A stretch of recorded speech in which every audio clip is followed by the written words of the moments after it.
বাংলাদেশ নারী দলের একজন প্লেয়ার বা খেলোয়াড়, হ্যাঁ, তিনি হচ্ছেন জাহানারা আলম।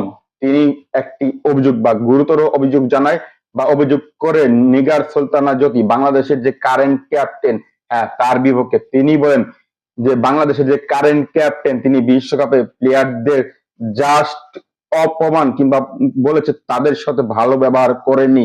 হ্যাঁ, ড্রেসিং রুমের অবস্থা বা বাংলাদেশের নারী দলের যে ড্রেসিং রুম ছিল সেটার অবস্থা খুবই খারাপ কিংবা বলা চলে একবারে বাজে করেছেন তিনি বলেছেন। বা ওই যে জাহানারা ইমাম তিনি বলেন যে নিগার সুলতানা জ্যোতি তিনি বলে ছোটদের দিয়ে বা জুনিয়র ক্রিকেটার বা উইমেন্স ক্রিকেটার দিয়ে ওই সিনিয়র যে উইমেন্স ক্রিকেটার তাদের কাজ করিয়েছেন বা কাজ করিয়ে নিয়েছেন। হ্যাঁ, এবং তিনি আরো একটি অভিযোগ করেন, তিনি বলেন যে সিনিয়রদের মধ্যে কোনো মিল নেই, মিশ নেই, পুরোপুরি আগুন কিংবা বলা চলে অরাজকতায় ভরিয়ে দিয়েছিলেন। এখন দেখা যাক এই যে কথাই বা উক্তিটি ঝাড়লেন কিংবা দিলেন বা অভিযোগটি জানালেন বাংলাদেশ ক্রিকেট বোর্ড কিংবা এই গণমাধ্যমে এসে, হ্যাঁ, ওই জাহানারা আলম যে জানান বা জানালেন, এখন দেখা যাক নিগার সুলতানা জ্যোতি বাংলাদেশের যে নারী দলের ক্যাপ্টেন বা দুর্দান্ত ক্যাপ্টেন, ওয়ার্ল্ড কাপ শেষ করে মাত্রই আসলেন বা দেশের মাটিতে পা রাখলেন, তিনি কি বলেন বা তিনি কি প্রতিক্রিয়া